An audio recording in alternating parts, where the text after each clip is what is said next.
Well, good afternoon, everybody.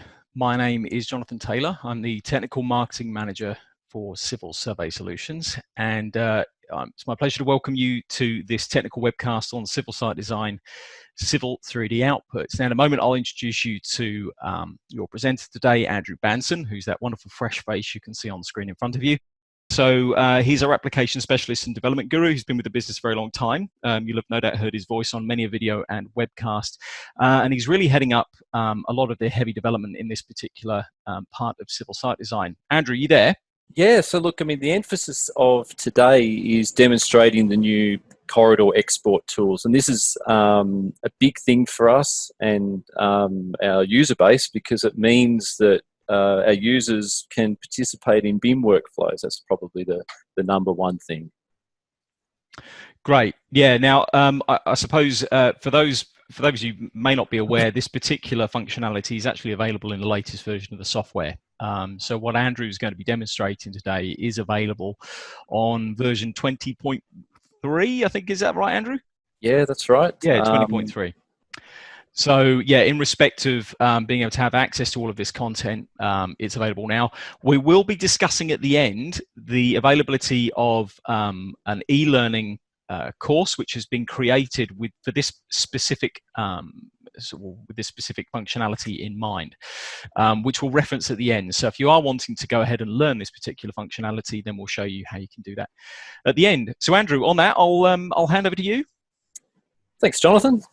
Okay, so look, as I mentioned, we've been working very hard recently to build a set of tools that allow for a better connection between civil site design and civil 3D.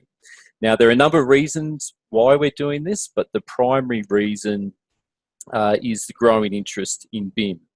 So when you install the latest version of civil site design, version 20.3, there will be a new tab named Civil 3D Outputs with a bunch of new commands and some existing commands as well. So in today's session, I will be demonstrating these new commands, but as I said, the emphasis will be on the CSD model to corridor model conversion tools. Now, we have actually almost finished the CSD pipes to Civil 3D pipe networks conversion as well, and that should be released in a month or two. So, what is BIM? I wanted to start off by quickly explaining BIM and also the IFC file, which is often associated with BIM. So, BIM is an intelligent model-based process that allows for architects, engineers, GIS analysts, construction and many other professionals to work collaboratively and with a shared data source.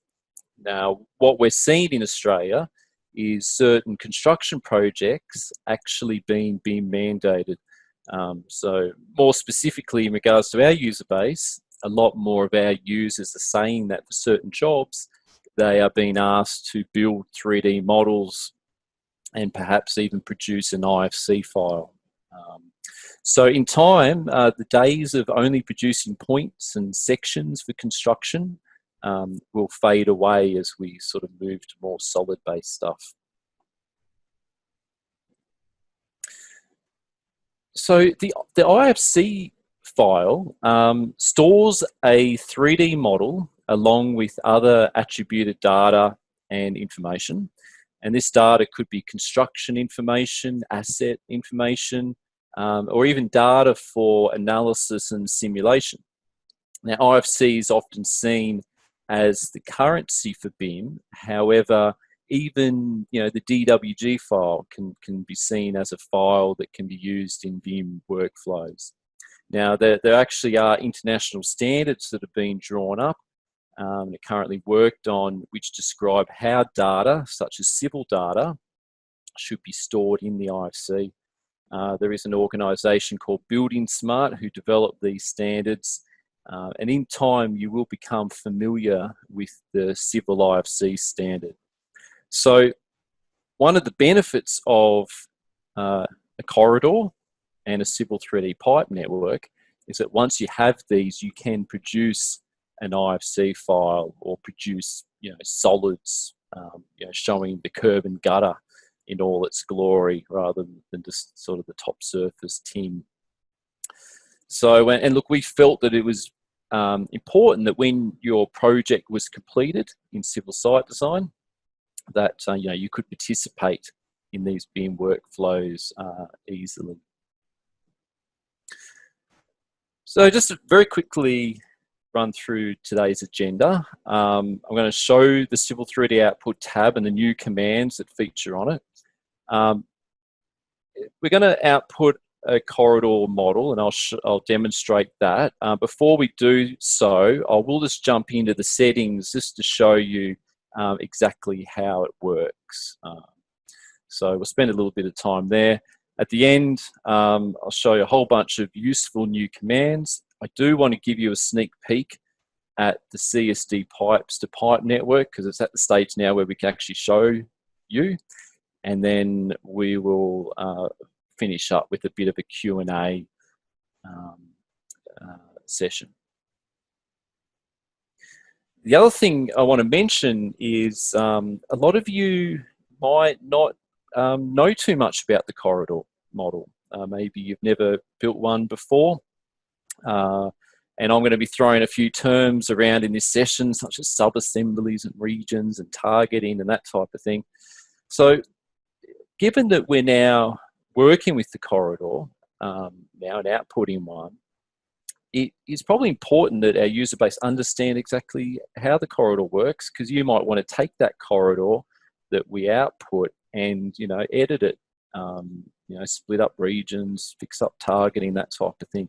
So next Thursday, I'll be running another webcast, but it's basically going to be a 101 on corridors, and I'll create a basic road, talk about assemblies and all that type of stuff. So that'll be next week. Yeah, if you're keen, then make sure you register for that one. So as I mentioned, when you install the new version of Civil Site Design, there is a new tab called Civil 3D Output. Now, if that tab, for whatever reason, doesn't appear, then what you need to do is type unload CSD in the command line, unload CSD, and run the command and then restart Civil 3D, and then this command should appear. So I'll just do a quick run through on what's on the tab, but I will come back a bit later in a bit more detail. So as I mentioned, some of these commands are actually existing commands. We just thought it was a good place to put the Civil 3D outputs in the one spot. So commands like set out, this is the old current multi-object set out command, export surfaces, export of Civil 3D surface. So they're all the same commands. What's new? Feature lines from model. This is pretty cool. You can pick a model. Feature lines are outputted. Export profiles is a command that's been in the software for a while, but we'll go over this because it's pretty cool. A new command is profile from codes. So for any code on your model, say for example this footpath code, I can actually output an alignment and a Civil 3D profile. And there's some other cool tricks you can do, which I'll show you a little bit later. So we have a panel dedicated to the corridor output and a panel dedicated to pipe networks. I am running a beta, so this is functionality that's coming soon. So in regards to the CSD model that I'm going to demonstrate being exported to a corridor, I've actually already created some roads. I've created some intersections, a cul-de-sac up the top, and I've also added a variation. I might just open up a cross section here. All right, so I've added a variation to an alignment called left edge control. And the reason why I'm pointing this out is when the corridor is built, this variation will be set up as a target on the corridor. So I'll point that out. But just remember, we've got this variation here as well. The surface that I'm sampling is a Civil 3D surface. So if the aim is to produce a corridor, you want to make sure you're using Civil 3D alignments and Civil 3D surfaces as the sample surface. Okay. So when we embarked on the corridor export tool, we wanted to ensure the corridor was built in the same way a user would build a corridor, and allow users to reference particular sub-assemblies or even sub-assemblies that they have created themselves. So if you understand how the corridor works, then you can edit it directly. We also wanted to support all CSD models, including models made using Model Builder. This was important because a lot of users like the flexibility that Model Builder brings, particularly when working on string-based design projects. So if you build a model using Model Builder, you can export a corridor of that. So the first command I want to show you is exchange settings. And this is where all the setup pretty much happens for the conversion. And let me just open up. I shouldn't have closed that cross section. Let me just open that up again. Okay. So this is what we're calling the exchange settings for the corridor.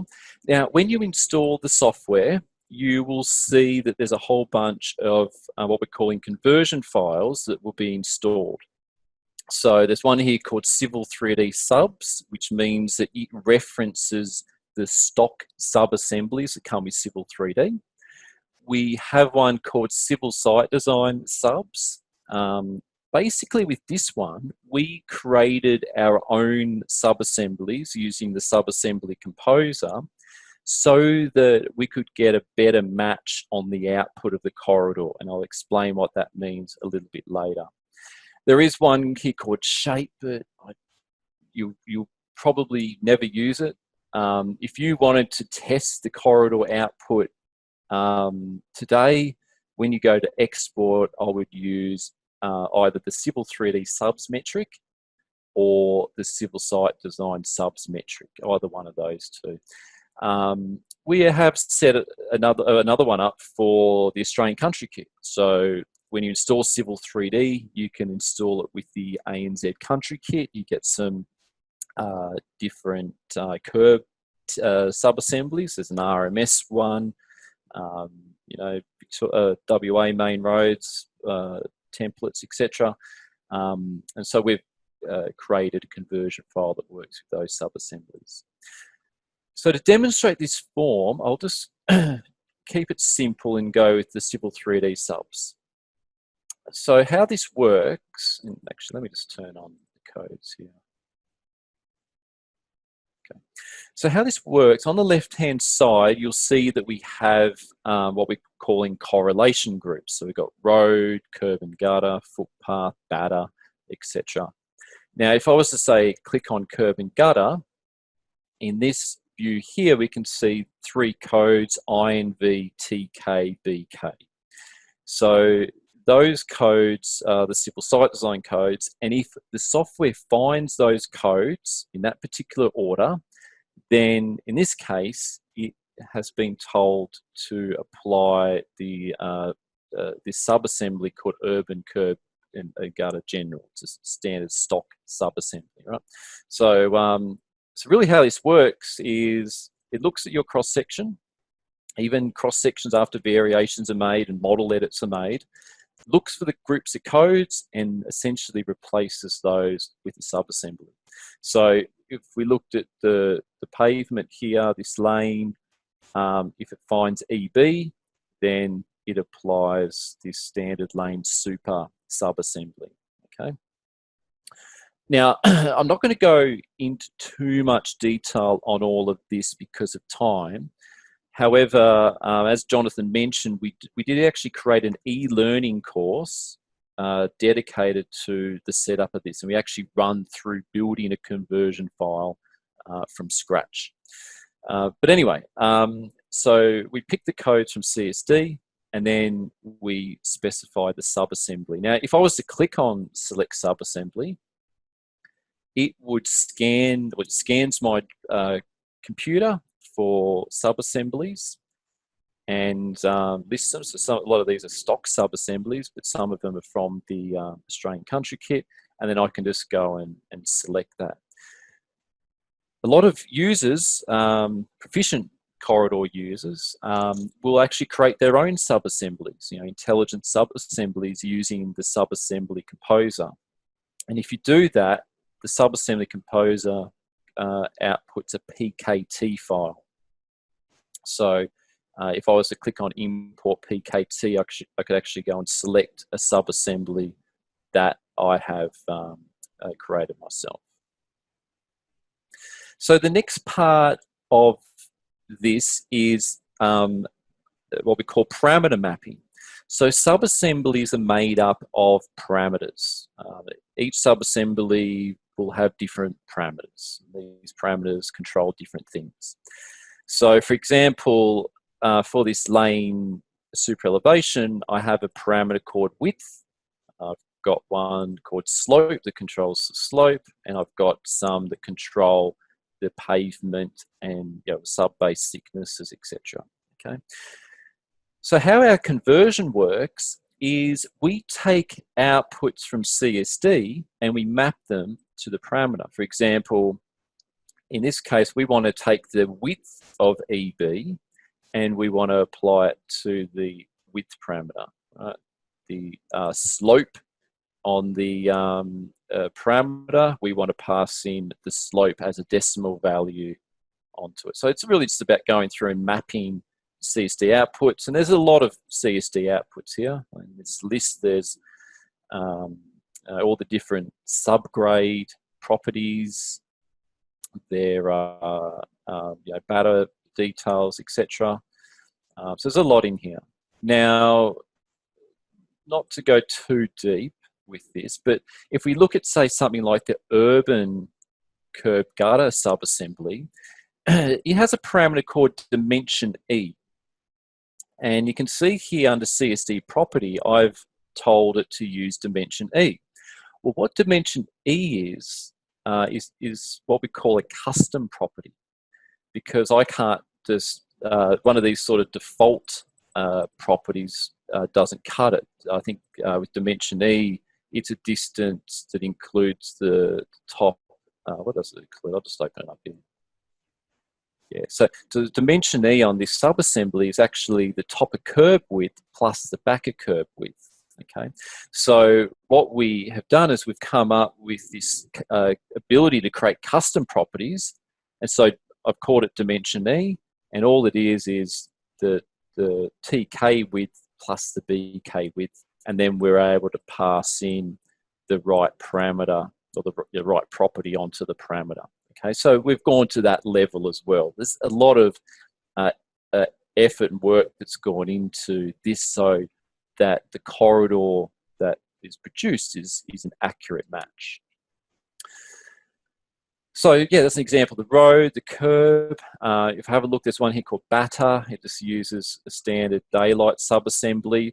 The difference here is we've actually told, we've gone target sampled surface, which means that this subassembly will be set up to target whatever our sampled surface is, which is why your sampled surface should be a Civil 3D surface.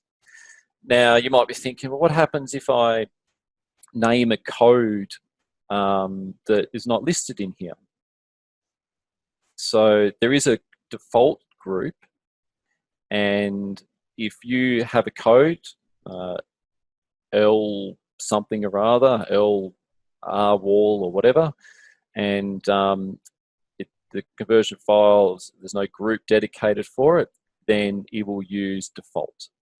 And for default, we just have a very generic subassembly called link width and slope. So if it finds a code that doesn't match any group, it'll just use this one. And you can see here that default group has been ticked on. So, and in fact, to create one of these conversion files, you need to have at least one default group. So we created another conversion file called Civil Site Design Subs. And I mentioned that for this one, we actually created our own sub-assemblies. with all the new version of Civil Site Design, it does install with the new with these sub-assemblies.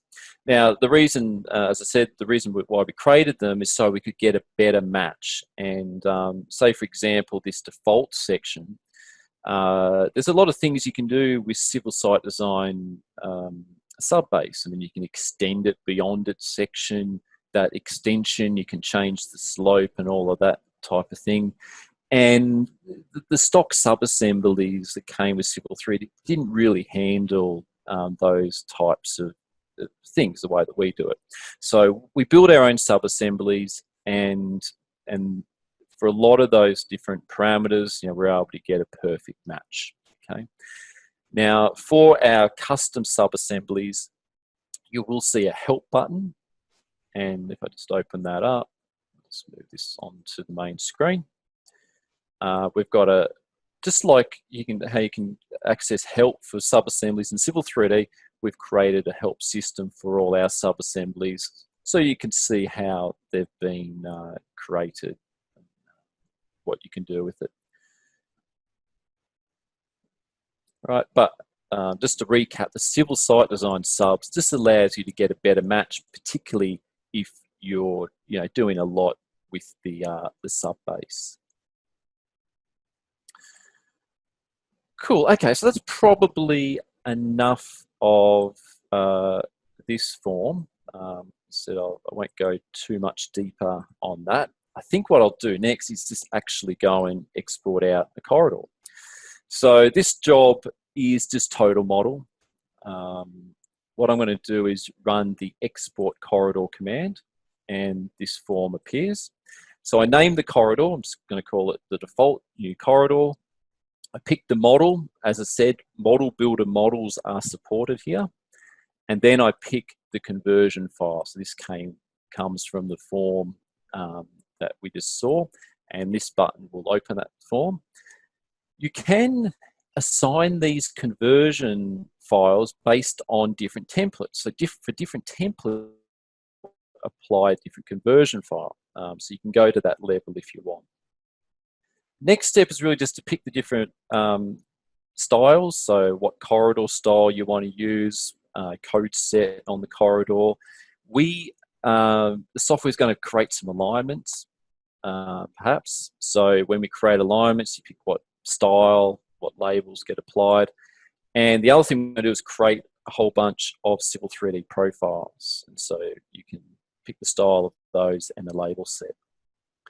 Now, when you run the corridor export, there is also the option to show a log. This is actually quite a thorough log.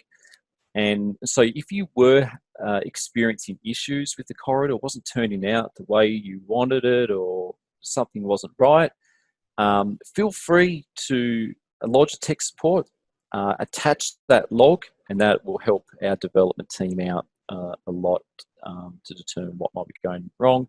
But the beauty of the log is everything that happens gets listed in there. So next step is really to just click on Export Corridor. And when I click on Export Corridor, the software will ask me to locate the assemblies. Now, the assemblies on the corridor are basically what we would call templates. Okay, so I'm just going to pick a location for those. Now, when we run export, there is a lot of things that happen.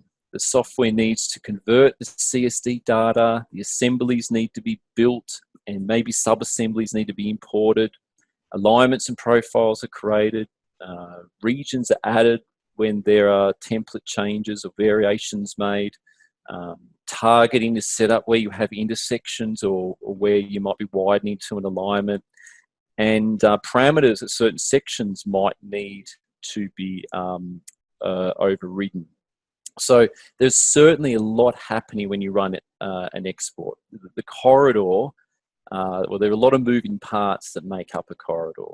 The corridor is fantastic once you have one, but there's often a lot of work involved when building one. To build this corridor manually that I have now, it could probably take me an hour. Okay, so let me go through and show you what we have here. So listed here are the assemblies. As I said, you liken these to templates in civil site design. So all the assemblies get created. I've got the corridor, so if I go to the tool space, there's new corridor, and I can go and select that. So that's the corridor's being built. All of these sections, the frequency of the baselines on the corridor will all align with the sections of CSD, right? So we're going for an exact match. If there's a section added in CSD, you will get that section added to the corridor. So let me just open up the corridor properties for a sec.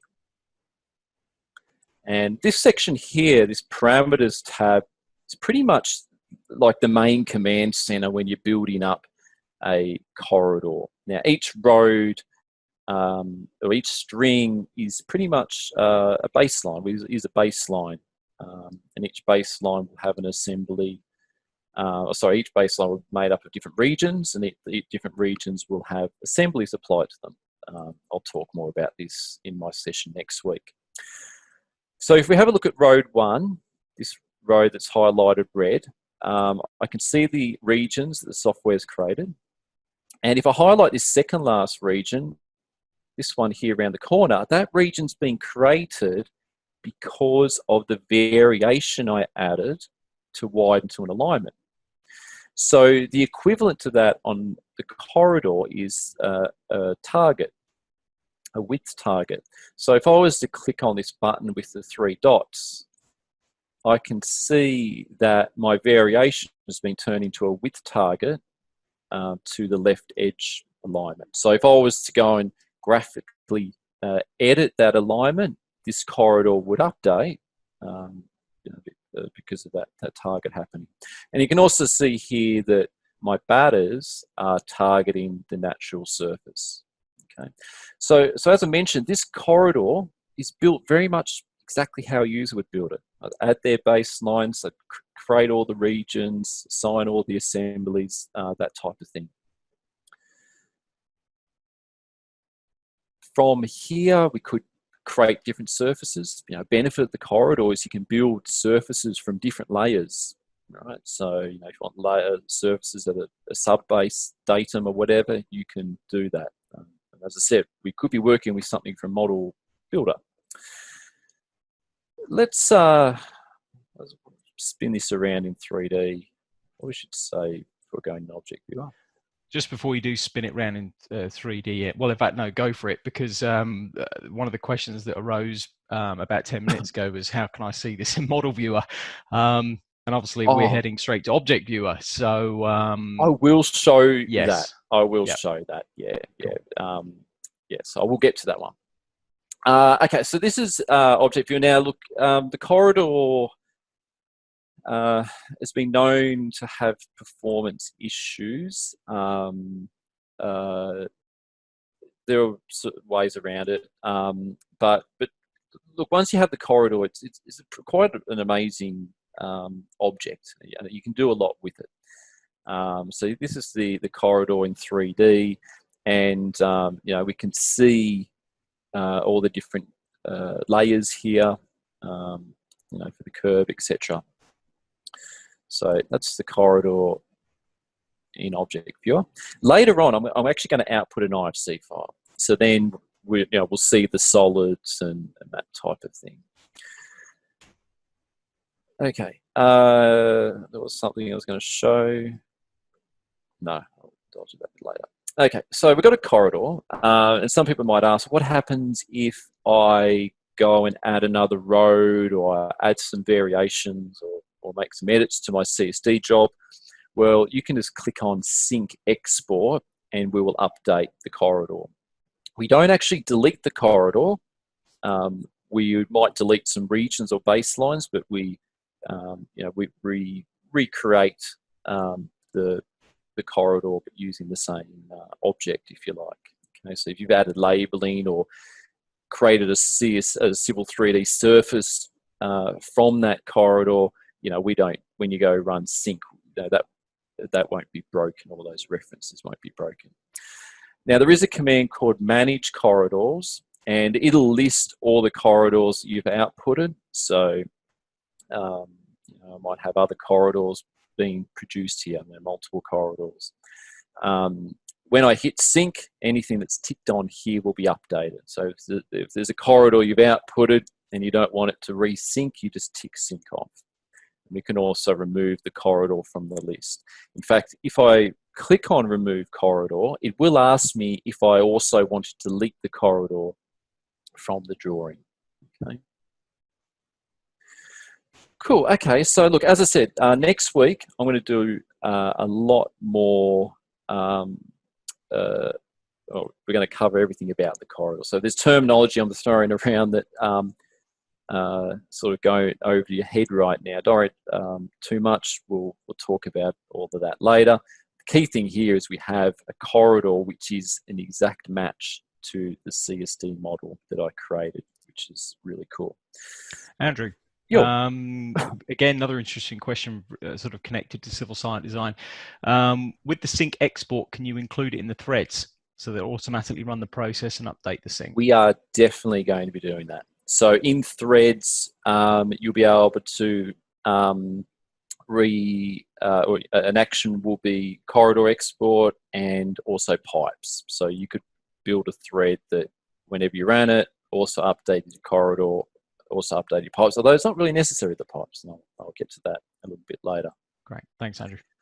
So with the corridor, one of the great things about the corridor is the fact that you can extract solids.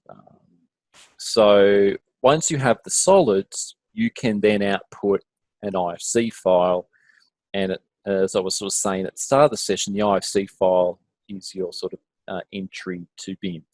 So if I click on extract solids, I won't do this, I'll just show you the form, but this allows me to output the solids, and we can even add properties to property data to those solids being outputted. You can pick what layers they go on, that type of thing.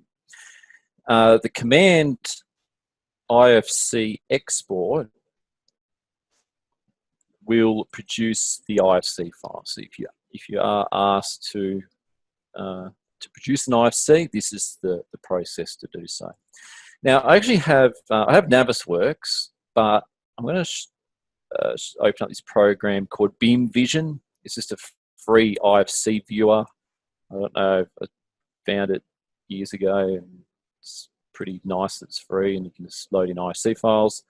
So I'm just going to import the IFC file that I just created earlier, and this is my civil site design job that was exported to a corridor that was then exported to IFC. And this is the benefit. This is what you get, right? So you get solids for the curb, you get solids for the pavement, and these components can have attributed data on them.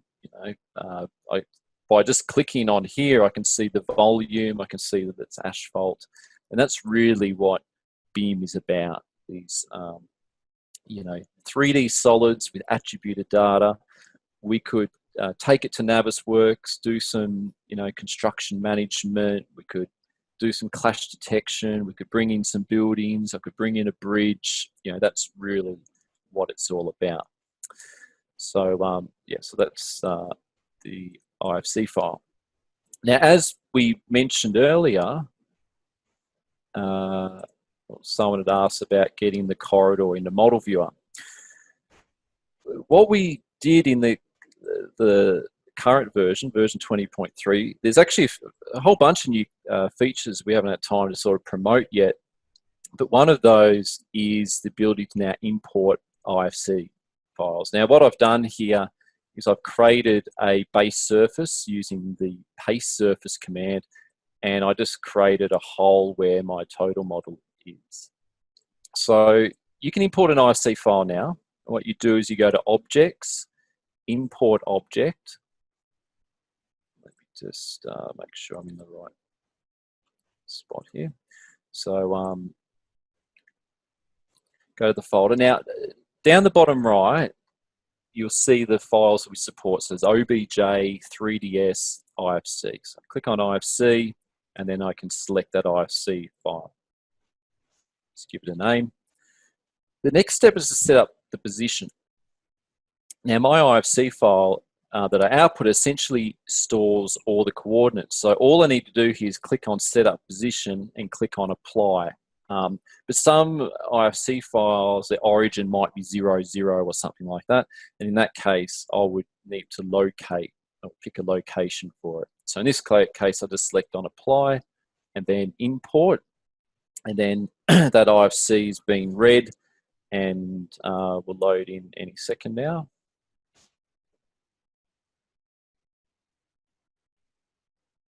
So model viewer in time, we want it to, as people start, embracing BIM and that type of thing, we want to allow you to import IFC, click on components, see the properties, edit the properties, bring in,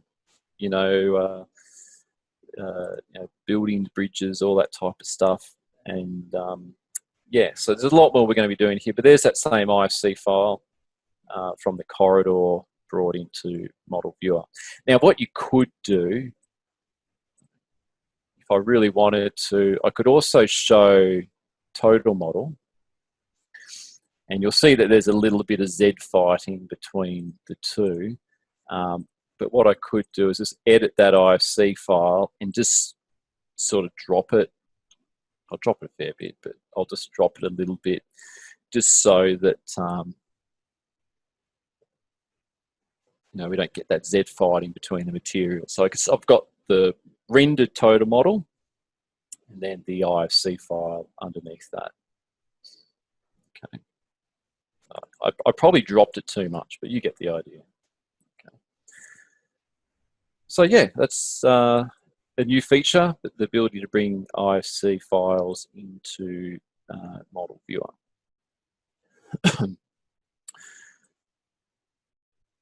Okay, so look, the corridor is the big ticket item on the Civil 3D Output tab, but there are a few new commands we've added which our users should find very useful. And the first one I want to show is feature lines from model. So I run feature lines from model, this dialog box appears. All you do is you pick the model and the site that the feature lines are going to go into. So once again, we support Model Builder. This is just not a total model only command. And when I go and click on Export, I have a whole bunch of feature lines that have been created. So I can click on the feature line. I can open up the elevation editor. Okay, and we've just populated that with all the elevations. Right. So the beauty of having a feature line, you can start grading using the Civil 3D grading tools. You could build some surfaces by just taking certain feature lines. We will do more on that command later. So this is sort of version 1 of it, but we'll do a lot more on it. The export profiles command has been in the software for a long time, and by running it, it'll produce these profile views. In fact, in your active drawing settings, there's a C3D styles tab, so you can pick what your default style is for profile view output. But this has outputted a whole bunch of profile views for my strings. Now, the thing about these is if I was to go and start playing with the profiles and editing them, that would enforce an update of my corridor, right? So my corridor is using the same profiles here, okay? The update strings command, I'm going to show you in a sec. I'm going to come back to that one because the next command I want to show is profiles from codes. This one I think is really, really handy. So the idea behind this one is for any code on my model, I can output alignments for it and a Civil 3D profile. So I'm going to say for road 1, I want to output the inner footpath code, this one here. So for road 1, I want left footpath inner. I'll just go for an offset alignment, and the profile will keep it like that. There are times, and I've had people ask me before, how do I output an alignment quickly for a string or a code on my road? And the answer used to be, well, you have to output a polyline, output polylines first, and then you got to turn those polylines into alignments, and it's a bit of a pain. But this command does all that for you. If I click on export, you can see that I've got an alignment now running along there. And that might actually create multiple alignments. If I've deleted part of the footpath and I restarted it, I would actually have more than one alignment. So from my tool space, I've got a new alignment called LFPI. It's given it a unique name there. And there's a profile here on there as well, design LFP1. So what I'm going to do is I'm going to, this might be an example where I want to independently control the levels on the footpath, right? So at the moment, the footpath levels all stem from the shape of the template, right? But I want to independently control the levels of the footpath. So to do that, as you would know, we would turn it into a string. All right, so I've already got the alignment there, which is cool. So click OK.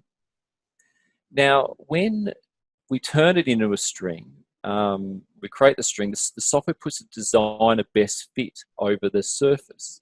But what I actually want is the current design that's been applied to that footpath. Right? So this is what you do. You just close the VGE and you run this command called update strings.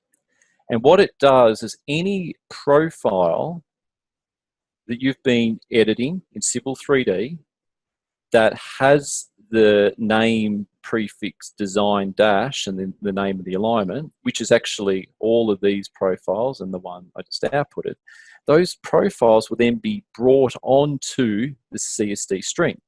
Okay, so as I said, if I was to move this profile up, by clicking on this button, it would transfer that Civil 3D profile design onto my CSD design.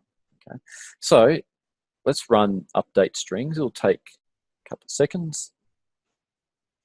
We've literally just had this question come in, Andrew. So Is that right? It was editing the profile view from Civil 3D. How does it impact the civil site design, vertical gradient design? Yeah. So this brings it back on. So this is pretty cool, right? So if I go into the VGE now for that string, right, that profile we're looking at is the current design. Right. So now I can just go and start working with that profile, using the original levels that were signed off the template.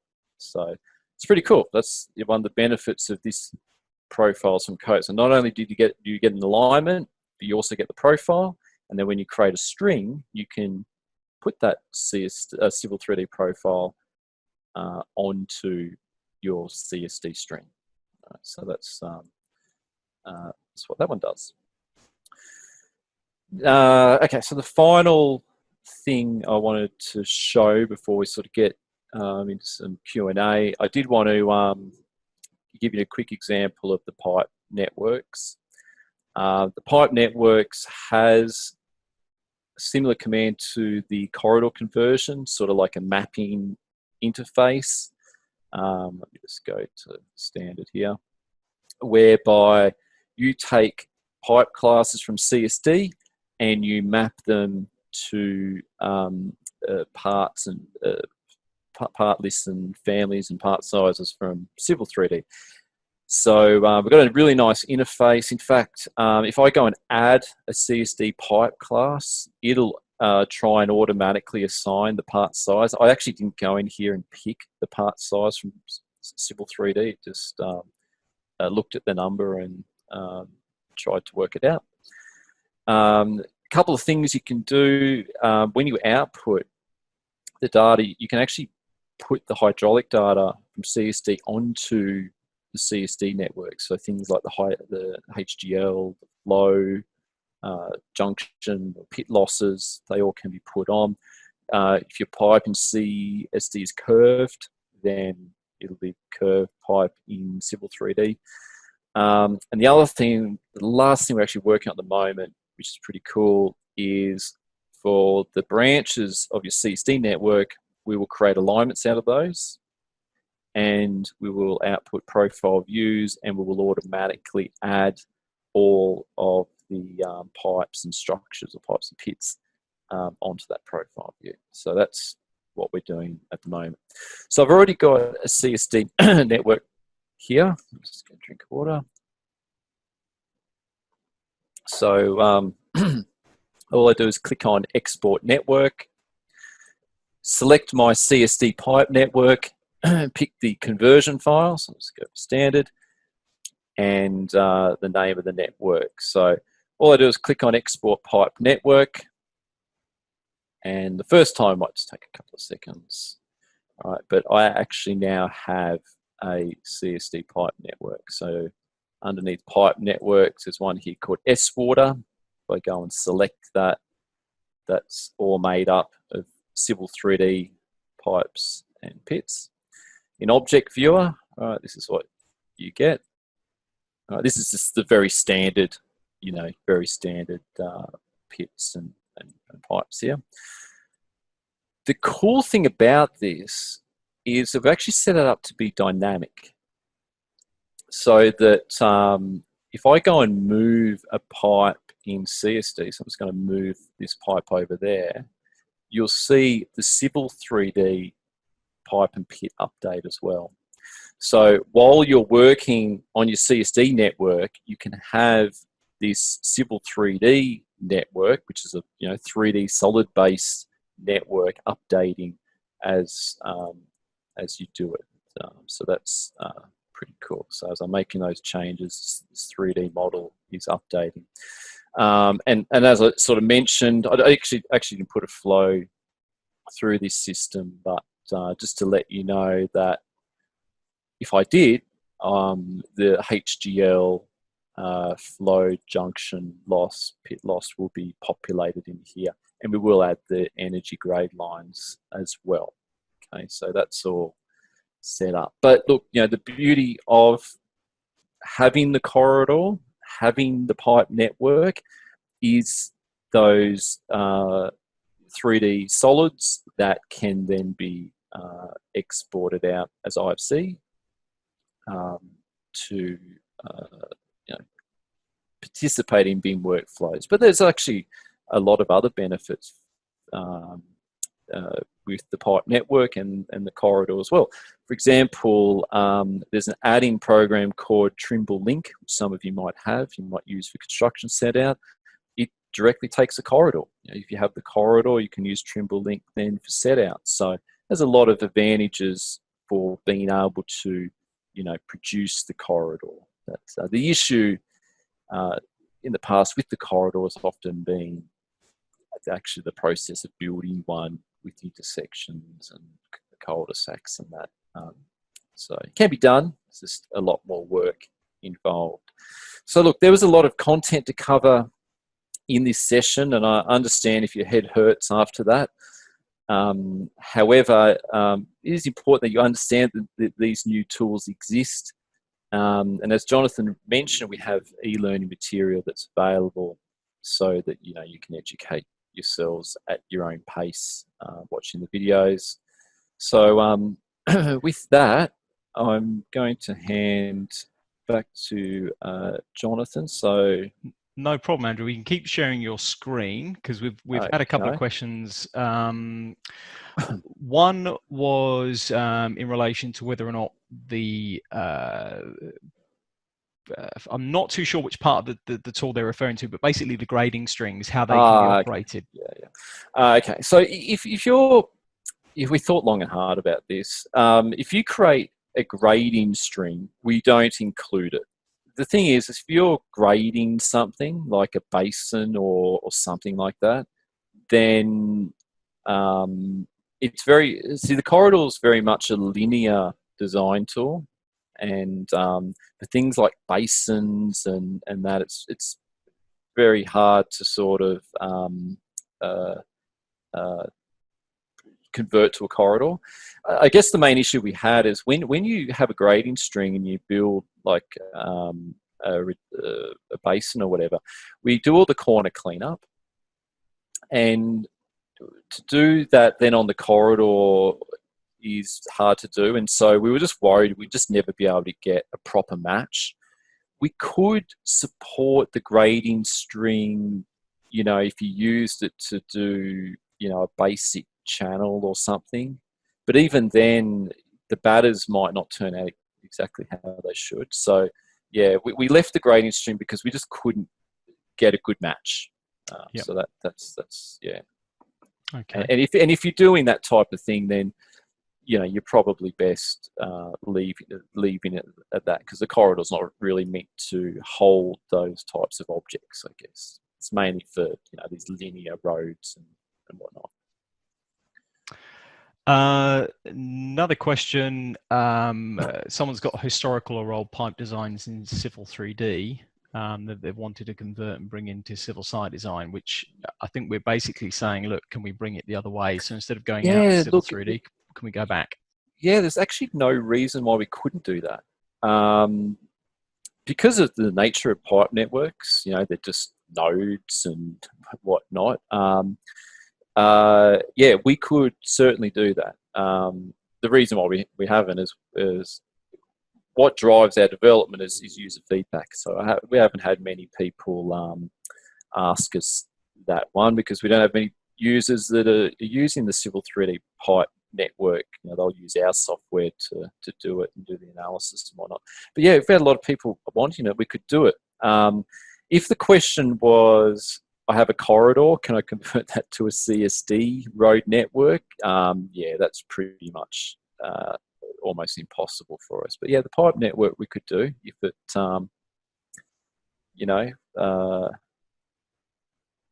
if we had a number of users come to us and say yes, that would be great. Yeah, we could do it.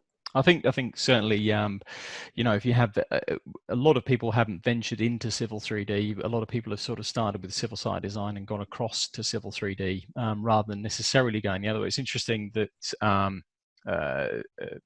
this particular person has actually got old designs. In fact, they're asking about just adding the pipes as an XML import. Actually, that would be a good way to do it. Yeah, because then you can support networks that might come from other programs. So yeah, an XML import would be the way to go. Yeah. We have got another question, but not entirely sure of the. It's outputting the civil site design template to Civil 3D as an assembly and assembly. Will it change the civil site design template? That will not work if the template was set up with variations as it's hard coded. Not quite sure of the question there. I'm not sure either, but let me just recap something.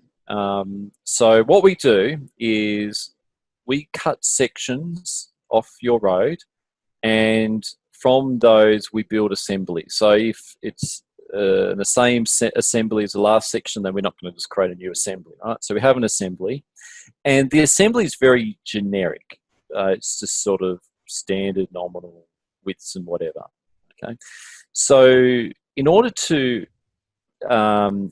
set the levels, the correct width and slope or whatever, either we use targeting, actually it's a setting I should show you in a sec, or we apply the right slope by using parameter edit the parameter override. So on a particular section, we might go in and force a parameter override, which doesn't look like there's any on that section, but you'll see that when you output your corridor, you might see that, for whatever reason, in order to get the slope, because maybe you added variations, change the width, we might do that by adding a parameter override. Parameter override's a little bit messy, so we like to use targeting as much as possible. And I didn't mention this, but in the corridor settings, so if we expand out corridor settings here, there are actually some settings related to the corridor export. So, you know, my cul-de-sac and my intersection here is all made up of targets, right? So I can actually, you know, move this alignment, and the corridor or the intersection will all hang together because it's all done using targets, right? The same way that a user would do this manually. However, if you didn't want to use targeting on the corridor, you can tick those off, and every edit to the section becomes a parameter override. So, you know, on this baseline here, in order to achieve this at the intersection, at each section, that r-dum width and slope would have a parameter override. So I don't know whether I answered the question, but you know, it did prompt me to remember to mention this settings and talk about, you know, sometimes we use targets, sometimes we use parameter overrides, but yeah, these assemblies we try and keep them standard, so you're not, you know, 50,000 of them. So, yeah, look, at the moment we have no other questions. So, guys, this is probably the best opportunity you'll get to ask further questions in this particular webcast, just before we give you a quick overview of the e-learning portal that we have available for all civil site design users, not just specifically related to this particular tool. But what I might do is just leave the Q&A panel open, just in case anybody gets anything particular they want to ask. And what I'll do is I'll share my screen, if that's all right, Andrew. So hopefully you can see my browser. For those of you that aren't aware, in February we released basically an online learning platform, and you can see the link for this in my web browser. You can actually find it directly from our Civil Site Design or Civil Survey Solutions websites on one of the menu pull downs at the top under training. And we decided to create the Civil Site Design Fundamentals course entirely online. If you do find yourself in a position where, you know, you've started using the software for the first time and you'd like to learn, or you're an existing user, because certainly there's a lot of features in the software that have gone in over the years that existing users may not necessarily be aware of, or even the way in which the software can now sort of be trained. Let me just quickly give you an overview of this, just to show you what it can do. I will mention the e-learning course, what you've just been seeing, just very shortly. It's entirely free. If you want to log in, you can register for the school. So any courses that we create, you'll be able to see, and then you can enroll on a particular course. So this one here is Civil Site Design Fundamentals. Now, all being well, we can load this up. You can see here we've got the course, and within that we've got a vast number. We've actually got nearly 100 videos, and the idea is that you can learn civil site design from scratch all the way to the end. So we've got labels, grading, strings, models. This is a workflow, so you can jump in at any point and then continue that workflow. These are not just separate lessons, all completely individual, but they're videos with data sets. So if you want to know more about, let's say, what Andrew did earlier, which was profile strings, you can click on profile strings and open up a data set associated with it, which is basically a follow-on from the one behind. And you can basically start the videos and follow them along. And then something we mentioned earlier, which was threads. There's a little bit on threads at the end. So this is nearly 8 to 10 hours of video material, really extensive learning material that you can get your hands on. The course, for what you've been watching today, is available here. So we launched this morning, and we can, as you can see here, we click on this, you can enroll. Again, it's absolutely free. And then it's video-based learning. There's Terry, who's put the course together. And again, we've got things like data sets, and then videos, which you can follow all the way through. So really, really good learning resources. You don't have to learn it and do the whole course. If you want to jump in and learn something about, for example, exporting profiles, then you can do that in there. So really, hopefully, really good resource for many of you to get your hands on. Now, what I'm going to do is just quickly fire up the last slide. Thank you very much for attending. Andrew, I don't know if you've got any sort of final comments. We don't seem to have had any more questions come in on the Q&A panel, but is there anything you sort of wanted to finish off with? Yeah, look, firstly, thank you for attending. Now, if you do have any other ideas on how we can better connect with Civil 3D, certainly at the moment we're working on the pipe stuff. Don't be shy. Feel free to email us and get in contact. I like to think that the great thing about you guys being able to work with a company like us is that you can, sort of be involved in the development. So, don't be shy and get in contact with us if you have ideas. Yeah. So yeah, no, thank you very much, Andrew. That was absolutely fantastic. Really great overview. Thank you very much for attending, folks. And we look forward to catching up with you soon. Keep your eyes peeled on the YouTube channel as well for the recording of this particular webcast. But thanks very much. Have a good day.